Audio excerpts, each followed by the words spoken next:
एक बच्चा जन्म लेता है अमीर घर में, दूसरा बच्चा जन्म लेता है झोपड़ी में। दोनों ने अभी कुछ किया नहीं, दोनों ने अभी कोई गलती नहीं की, तो फिर ये फर्क क्यों? अगर ये सवाल कभी आपके मन में भी आया है तो इस वीडियो के अगले कुछ मिनट आपकी जिंदगी की सोच को बदल सकते हैं। साथियों नमस्कार, मैं हूं आशिता और स्वागत है आपका सनातन विद आशिता में। आज हम बात करने वाले हैं एक ऐसे सिद्धांत की जो हजारों साल पुराना है, जिसे हमारे ऋषियों ने गहरे ध्यान में अनुभव किया, जिसे उन्होंने वेदों में, उपनिषदों में, गीता में लिख दिया और जिसे आज साइंस भी चाहे सीधे ना कहे पर घुमा फिरा कर मान रही है। तो आज हम बात कर रहे हैं कर्म के नियम की और पुनर्जन्म के सिद्धांत की। और देखिए, मैं यहाँ कोई लेक्चर देने नहीं आई हूँ, मैं आपके साथ एक बातचीत करना चाहती हूँ, बिल्कुल वैसे ही जैसे दो दोस्त शाम को बैठकर जिंदगी के बड़े सवालों पर बात करते हैं। तो चाय बनानी है तो बना लो और ध्यान से सुनो। पहले एक बात क्लियर कर दूं कि जब हम कर्म शब्द सुनते हैं तो अक्सर लोगों को लगता है कि अरे यार उसे कर्मा मिला, जैसे कोई ऊपर से बैठकर जज है जो नोट कर रहा है और सजा दे रहा है। तो नहीं मेरे दोस्त, ये समझ गलत है। कर्म संस्कृत की धातु से क्र से बना है और क्र का मतलब है करना, बस इतना सीधा। लेकिन हिंदू दर्शन ने इसे बहुत गहराई से समझाया है कि कर्म सिर्फ वो नहीं जो तुम हाथों से करते हो, कर्म वो है जो तुम मुंह से बोलते हो। और सुनो ध्यान से, कर्म वो भी है जो तुम मन में सोचते हो। जी हाँ, तुम्हारे विचार भी कर्म हैं। और बृहदारण्यक उपनिषद में महर्षि याज्ञवल्क्य कहते हैं यथा कर्म तथा श्रुतम, मतलब जैसा करोगे वैसा ही बनोगे।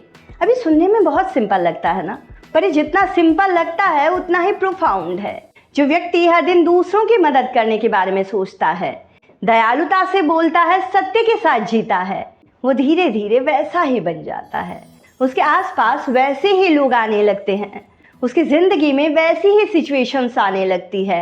और जो व्यक्ति हर वक्त ईर्ष्या, क्रोध और छल को अपने मन में पालता है, वो धीरे धीरे उसी दिशा में जाता है। और ये कोई बाहर का नियम नहीं है, ये तुम्हारे अंदर का नियम है। और यहाँ एक बात है जो बहुत लोगों को पता नहीं है कि कर्म सिद्धांत किसी गॉड के रिवॉर्ड पनिशमेंट सिस्टम की तरह नहीं है।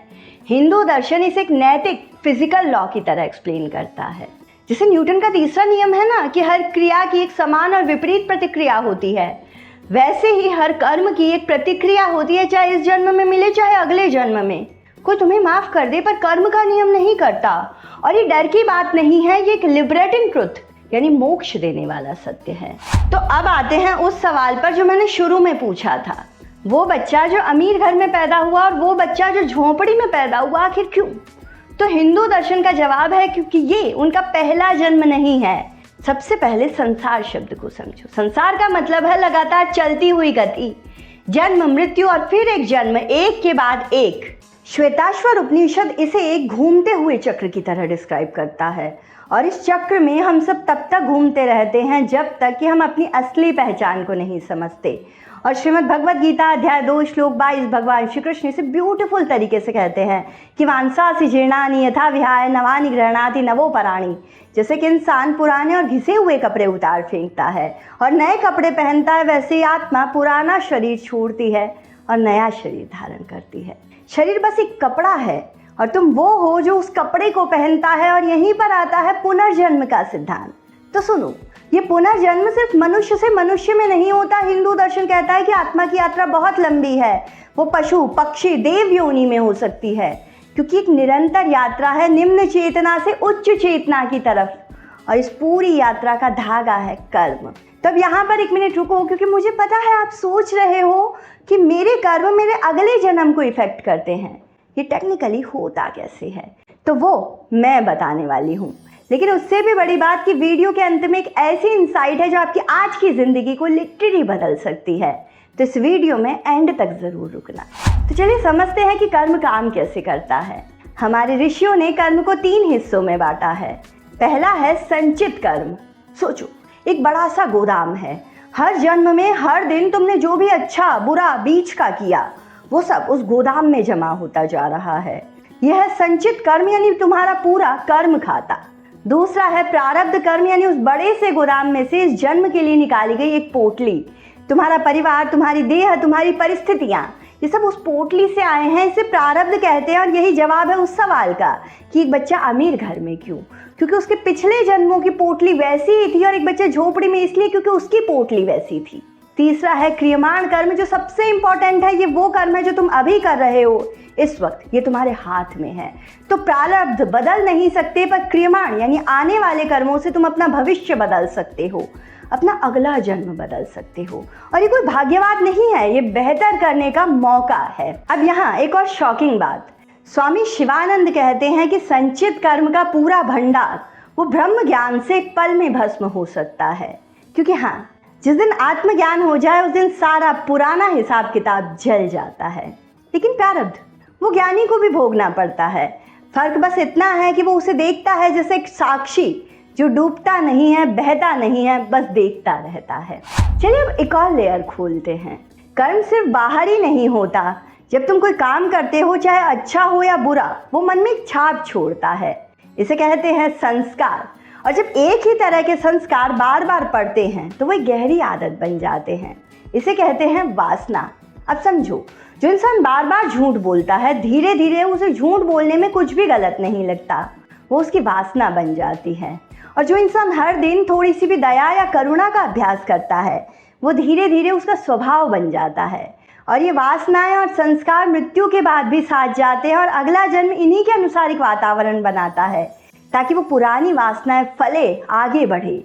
इसीलिए कर्म सिद्धांत बस फिलॉसफी नहीं है, ये मनोविज्ञान भी है। यानी जैसी मन की खेती करोगे वैसी फसल जीवन में उगेगी। अब एक बड़ा सवाल कि अगर सब कर्म से तय है तो हमारी अपनी मर्जी कहाँ गई? और ये सवाल बहुत जेन्युइन है। और हिंदू दर्शन का जवाब है कंडीशनड फ्रीडम। मतलब कुछ चीज़ें पहले से तय है। तुम्हारा जन्म, तुम्हारी देह, तुम्हारे कुछ हालात, ये प्रारब्ध हैं, इसे बदल नहीं सकते। पर उन हालात के भीतर तुम्हारी प्रतिक्रिया तुम्हारे हाथ में है, तुम्हारा नजरिया तुम्हारे हाथ में है, और तुम्हारे आज के काम तुम्हारे हाथ में है।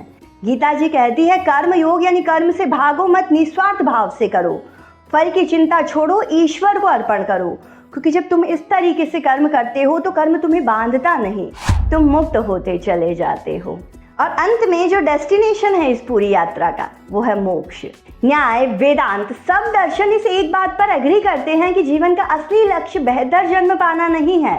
असली लक्ष्य है इस चक्र से बाहर निकल जाना। जब अविद्या यानी अज्ञान का अंधेरा मिटता है, जब आत्मा अपनी असली पहचान समझती है यानी शुद्ध, अखंड और अमर, तब कोई कर्म बंधन नहीं रहता। उपनिषद कहते हैं तमसो माँ ज्योतिर्गमय मृत्योर माँ अमृतम गमय, यानी अंधेरे से प्रकाश और मृत्यु से अमरता की ओर चलो। तो यही है कर्म और पुनर्जन्म की यात्रा, अंधेरे से, अज्ञान से धीरे धीरे प्रकाश की तरफ, ज्ञान की तरफ और मुक्ति की तरफ। तो साथियों, अगली बार जब जिंदगी में कुछ बुरा हो, जब कोई सवाल उठे कि मेरे साथ ही क्यों, तो याद करना कि आप कोई रैंडम एक्सीडेंट नहीं हो, आप एक लंबी मीनिंगफुल यात्रा के यात्री हो। और आपका अगला कदम अभी इसी वक्त आपके हाथ में है। तब मुझे बताओ, कमेंट्स में लिखो कि क्या आप कर्म के इस नियम को मानते हो? क्या आपने अपनी ज़िंदगी में कर्म का फल होते देखा है? अपना अनुभव शेयर करो, क्योंकि मुझे जेन्युइनली जानना है। और अगर इस वीडियो ने आपको कुछ सोचने पर मजबूर किया है, तो इसे किसी एक दोस्त के साथ शेयर ज़रूर करो, क्योंकि शायद उसे भी आज इसी बात की ज़रूरत हो। सब्सक्राइब करो सनातन विद आशिता चैनल को, क्योंकि अगले वीडियो में हम बात करेंगे लॉ ऑफ अट्रैक्शन और कर्म क्या है। क्या दोनों सच में टकराव है या दोनों साथ चल सकते हैं? और मैं गारंटी लेती हूँ कि आप वो वीडियो मिस नहीं करना चाहोगे। तो जल्द मिलती हूँ, तब तक के लिए जय श्री कृष्ण, राधे राधे।